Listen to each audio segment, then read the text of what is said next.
Hello students and welcome back to आपके अपने channel Nitesh Tiwari learning में। आज हम बात करने वाले हैं आपका मिड टर्म एग्जामिनेशन 2000 आपका 24-25 का है। साथ ही साथ जो बच्चे हमारे साथ चैनल पर नए हैं, चैनल को सब्सक्राइब करो, बेल आइकन को जरूर दबा दो। ये आपका इवनिंग शिफ्ट का 10th क्लास का साइंस का पेपर है, जिसमें आप देख सकते हैं पैटर्न बहुत सिंपल होता है। पहली बात तो इंस्ट्रक्शंस को पढ़ना चाहिए, पैटर्न को समझो, पैटर्न क्या कहता है। 80 मार्क्स का होता है, 3 आवर्स आपको दिए जाते हैं। साथ ही साथ आपका ABCD में डिविजन्स हैं, 39 क्वेश्चंस आपके होते हैं, सभी को करना कंपलसरी अनिवार्य होता है।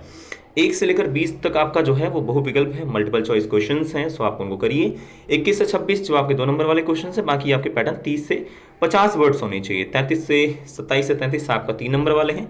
50 से 80 वर्ड्स लिखो। 34 से 36 जो आपके प्रत्येक 5 नंबर वाले हैं, और इनमें जो वर्ड लिमिट है 80 से 120 वर्ड्स आपके हो सकते हैं। साथ ही 37 से 39 आपके स्रोत पे आधारित हैं, डाटाबेस पे आधारित हैं, उनको आपको करना है।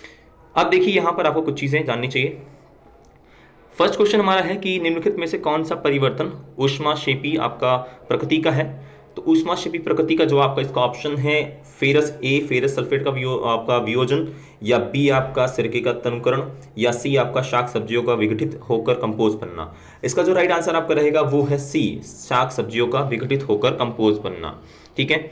सेकंड क्वेश्चन आपका है कि निम्नलिखित में से आपको रासायनिक समीकरण को संतुलित करने के लिए आपका क्रमशः गुणांक x और y के मान है। तो इसका राइट आंसर आपका क्या रहेगा।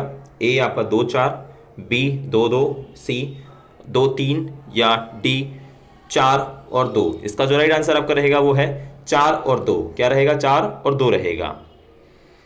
इसके साथ ही देखिए थर्ड क्वेश्चन हमारा है, निम्नलिखित अभिक्रिया में किसका उपयोग श्याम श्वेत फोटोग्राफी में किया जाता है। ए ऑप्शन आपका, बी, सी या फिर डी ऑप्शन। जिन बच्चों ने भी बी ऑप्शन आपका लगाया है बिल्कुल सही रहेगा। उसके बाद देखो क्वेश्चन नंबर आपका 4 है। क्वेश्चन नंबर 4 में दिखा है तालिका आपको अध्ययन करना है, उसके अनुसार सही जो है उसके मूल्य सही बताना है कि किसका क्या राइट आंसर है। पहला है ammonia chloride, HCl, sodium sulphate, sodium आपका सेटिटेट, या फिर सोडियम कार्बोनेट। इसका जो राइट आंसर आपका है वो सोडियम आपका सेटिटेट आपका है। सी ऑप्शन जिस बच्चे ने भी लगाया है बिल्कुल परफेक्ट है, बिल्कुल सही है। इंग्लिश वाले भी देख लो, इंग्लिश में बहुत सिंपल है आपका। Third decomposition of the vegetable आपका matters into composed, okay, C. Second का जो आपका है विच इज आपका जो राइट आंसर है वो है आपका 4/2, 4,2। एंड थर्ड का आपका है which of the following reaction is use to black and white photography. तो ब्लैक और व्हाइट जो व्हाइट फोटोग्राफी है उसमें आपको लगाना है आपका सेकंड, ठीक है, बी ऑप्शन। साथ ही फोर्थ है जिसमें हमें जो हमारा राइट आंसर है वो सोडियम आपका एक्सटेट है आपका। सी ऑप्शन जिसने लगाया बिल्कुल सही है। आगे देखिए फिफ्थ क्वेश्चन आपका। फिफ्थ क्वेश्चन में दी गई तालिका में कौन सा विकल्प सही है। इनमें से कोई एक ही सही रहेगा, तो अब वो कौन सा है। एक कहता है आपका सिरिका जिसमें सैट्रिक एसिड होता है आपका, नेटल का डंक जिसमें मैथनाइक अम्ल होता है, टमाटर जिसमें एक्सेलिक अम्ल होता है, और नींबू जिसमें सेल्टिक आपका अम्ल होता है। इसका जो राइट आंसर आपका रहेगा वो है बी, क्या रहेगा, नेटल का डंक। बी ऑप्शन बिल्कुल सही रहेगा।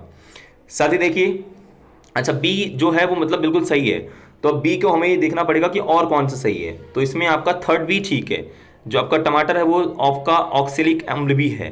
तो जिसने भी आपका बी और मतलब सेकंड और थर्ड दोनों लगाया, मतलब सी ऑप्शन बिल्कुल सही रहेगा इसका, फिफ्थ का सी। ठीक है। क्वेश्चन नंबर देखो आपका 6 है।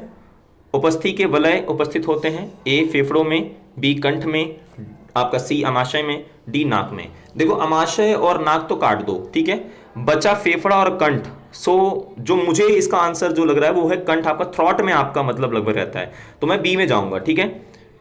क्वेश्चन नंबर 7 आपका है, रंध्र तब खुलता है, कब खुलता है। तो इसे प्रकाश संश्लेषण के लिए कार्बनिक डाइऑक्साइड की आवश्यकता होती है, बिल्कुल सही है, बिल्कुल सही है। इसे प्रकाश संश्लेषण के कार्बन डाइऑक्साइड की आवश्यकता नहीं होती, ये गलत है, होती है।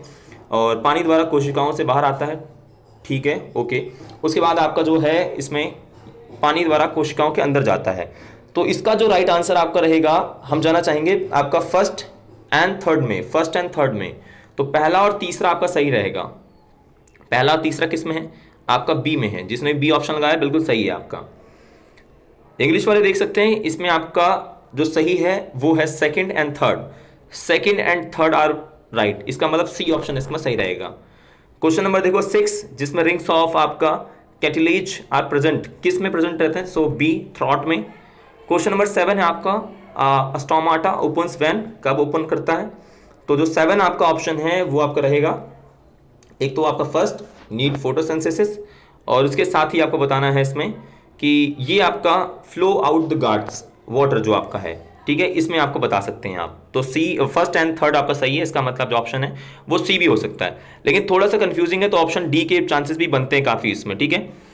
क्वेश्चन नंबर आपका देखिए जो हिंदी वाले हैं, क्वेश्चन नंबर 9, एक एथलीट धावक के दौड़ने में काफी अंतराल के बाद कमी एक व्यापक कसरत के दौरान मांसपेशियों में ऐंठन का सामना करना पड़ता है, ये कारण क्यों होता है? ग्लूकोज का एवं ऑक्सीजन की उपस्थिति, या फिर आपका लैक्टिक अम्ल और अतिकतीजन की कमी, या फिर आपका वाइवेट और निर्माण का कार्बन डाइऑक्साइड की कमी, या फिर एथनॉल निर्माण की ऑक्सीजन कमी।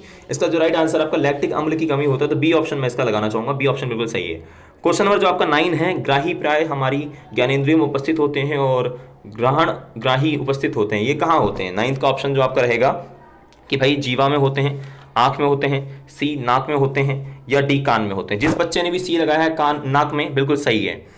निम्नलिखित में से कौन सा एक अनैच्छिक क्रिया नहीं है? अनैच्छिक मतलब जो आपको कर सकते हो, तो ए है लार आना, बी उल्टी आना, सी हृदय धड़कना, या डी चबाना।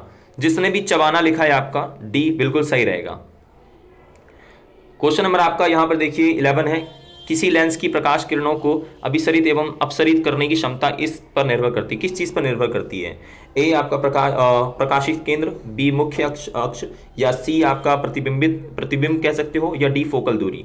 इसका जो राइट आंसर आपका है डी फोकल दूरी पर, या फोकस दूरी पर, सॉरी फोकस दूरी पर। क्वेश्चन नंबर आपका 12 है, जब किसी बिंब को अवतल दर्पण के फोकस के भीतर रखा जाता है तो प्रतिबिंब दर्पण के पीछे एक आपकी विवर्धित बड़ा बनता है और प्रतिबिंब की प्रकृति बनती है। ए आपका वास्तविक, बी उल्टा, सी आभासी उल्टा, या डी आपका आभासी सीधा। इसका जो राइट आंसर आएगा आभासी आपका सीधा तथा सीधा। जिसने भी डी ऑप्शन लगाया बिल्कुल सही है। क्वेश्चन नंबर देखो 13, जब प्रकाश की किरणें प्रकाश में प्रवेश करती हैं अधिकांश अपवर्तन होता है, परितारिका पर, कॉर्निया के बाहर सतह पर, सी पुतली पर, डी नेत्र लेंस पर। इसका जो राइट आंसर आपका रहेगा वो है कॉर्निया की बाहरी सतह पर, आपका बी ऑप्शन बिल्कुल सही रहेगा। उसके बाद देखो क्वेश्चन नंबर आपका 8, तो क्वेश्चन नंबर जो आपका 8 है, इसका जो राइट ऑप्शन रहेगा वो है formation of lactic acid and lack of oxygen की वजह से होता है। सी आपका जो है ग्राही हमारी, मतलब the receptors are usually located in the sense organs are the olfactory receptors are in present, किस में रहते हैं, किस चीज में है? तो इसका जो राइट आंसर आपका है नोज में, C option. Which of the following is not a involuntary action, कौन सा है आपका? तो इसमें च्विंग जो होता है, च्विंग चबाना, मतलब ये है आपका। उसके साथ ही क्वेश्चन नंबर 11 आपका ability of lens and the converse or diverge light rays depends on, किस चीज पर ये डिपेंड करता है? So it's a focal length पर, ठीक है, फोकल लेंथ पर डिपेंड करता है। When an object in kept within the focus of the concave mirror and the enlarge the image in the form of behind the mirror, the nature of image is, क्या होता है इसमें? तो इसमें जो 12 का आपका है वर्चुअल एंड इरेक्ट, ठीक है। जिस बच्चे ने when light rays enter the eyes most of the reaction occurs, किस चीज में है? ऑप्शन आपका outer surface of the cornea. Question number 14 आप देखिए, जिसमें आपको बता रहा है दृष्टि दोष से पीड़ित व्यक्ति दूर की वस्तुओं को स्पष्ट से देख सकता है लेकिन पास की वस्तुओं को स्पष्ट नहीं देख पाता है। तो इसका कौन सा आपका सही रहेगा? आपका नेत्र लेंस की वक्रता में कमी, नेत्र लेंस का अत्यधिक टेढ़ापन और नेत्र गोलक का छोटा होना, या फिर आपका इसमें बी जिसमें आपका नेत्र लेंस की वक्रता कमी और नेत्र गोलक का लंबा होना, या आपका सी जिसमें आपका लेंस की फोकल दूरी कमी और नेत्र गोलक का लंबा होना, या फिर आपका इसमें डी अभी नेत्र की फोकल दूरी में वृद्धि और नेत्र गोलक का छोटा होना।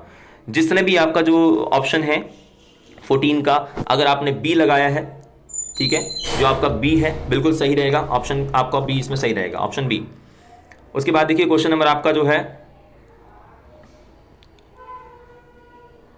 इसमें आपका देखिए ऑप्शन नंबर डी भी ऑप्शन सही है वैसे, और लेंस की दूरी जो है वो वृद्धि होती है और नेत्र गोलक छोटे हो जाते हैं, तो आप आल गो विद डी, ठीक है।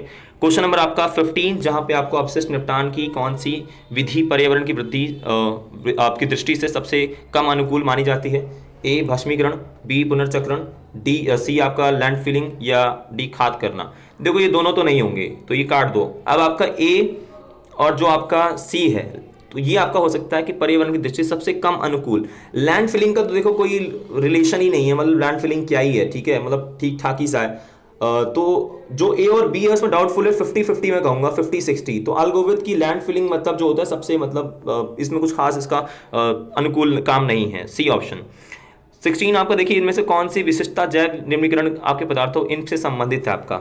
16 का जो आपका रहेगा वो है जैविक क्रियाओं द्वारा टूटना, ये परफेक्ट है, बी ऑप्शन बिल्कुल सही रहेगा 16 जिस बच्चे ने लगाया है। क्वेश्चन नंबर देखो आपका 17 जो अभिकथन कारण पे है, तो यहाँ पे जो ऑप्शन आपका है कि भी पोटेशियम ऑक्साइड का अभिधर्मी ऑक्साइड है, ये बिल्कुल देखो गलत बात है क्योंकि वो नहीं है। इसका जो ऑप्शन रहेगा वो है डी, मतलब ए असत्य है और आर जो है वो सत्य है, तो आपका डी रहेगा, इसका 17 का डी ऑप्शन है। देखिए इंग्लिश में देख लीजिए आप, 14 का जो ऑप्शन आपका रहेगा 14 का वो है आपका लगभग मान के चलिए कि decrease curve length and the आइलोजन, मतलब बी ही ऑप्शन देखो है, बी एस डी में ऑप्शंस हैं, तो 50-50 कहूंगा दोनों में, मतलब 50 जो आपका ये है बी भी ऑप्शन सही हो सकता है और डी भी हो सकता है। Which of the following method was आपका waste disposal is considered the least environmental friendly. Land filling को मैं मानूंगा, ये मतलब लीस्ट कहूंगा, लैंड फिलिंग का कोई रिलेशन मतलब इतना खास नहीं होता। विच of the feature relate with the biodegradable substance, तो ब्रोकन डाउन बाय द आपका बायोलॉजिकल प्रोसेस, इसका आपका जो रहेगा वो है आपका बी। ओके 16 हो गया। 17 का जो आपका है असर्शन गलत है, this is wrong and reason सही है, तो ये आपका डी हो जाएगा। क्वेश्चन नंबर देखो 18 आपका मनुष्यों में वृद्धि हार्मोन की कमी बोनापन का कारण बनती है, ओके, एंड हार्मोन वृद्धि जो है अग्नाशय द्वारा आपका होता है, इसका ऑप्शन जो है वो सी है, ए ट्रू है, आर फॉल्स है, ठीक है, ए आप सी ऑप्शन हो जाएगा इसका 18 का। उसके बाद 19 आपका 19 जो है उसको जिस बच्चे ने डी लगाया, इट मीन्स आपका डी जो ऑप्शन कहता है, डी में आपका जो है वो ए फॉल्स है, आर सही है, ठीक, आर ट्रू है, तो इसका आपका डी हो जाएगा। क्वेश्चन नंबर 20 का ए होगा आपका, ठीक है। क्वेश्चन नंबर 20 जिस बच्चों ने लगाया कि अभी आहार श्रृंखलाओं में 4 पोषित तत्व आपके चरण नहीं है और प्रत्येक पोषित आपका जो स्तर है ऊर्जा का ह्रास इतना अधिक होता है कि चौथे पोषित तत्व के बाहर उपयोगी ऊर्जा की मात्रा बहुत कम हो जाती है, तो इसका जो ऑप्शन है आपका A and R both are correct and their explanation भी उसकी बिल्कुल सही है, तो 20 जो है वो आपका ए हो जाएगा। ये रहे आपके एमसीक्यू। साथ ही आप चाहते हैं कि आपके पूरी जो क्वेश्चन आंसर्स हैं उनकी वीडियो चाहते हैं, साथ ही आप चाहते हैं कि चैनल पे आप हमारे साथ तैयारी करना चाहते हैं बोर्ड एग्जाम्स की, तो चैनल को सब्सक्राइब करो, बेल आइकन को जरूर दबा दो ताकि आप तक जो हमारी वीडियोस हैं वो पहुंच सकें, और साथ ही साथ चैनल पर नए हो चैनल को पूरी तरीके से शेयर कर दो ताकि उन बच्चों तक भी पहुंच पाएं जिन्हें बहुत ज़्यादा ज़रूरत है और वो अच्छे से समझ नहीं पाते साइंस को, तो एक नए मेथड से समझाने की कोशिश भी की जाएगी। तो इसी के साथ दोस्तों जय हिंद, जय भारत आप सभी को।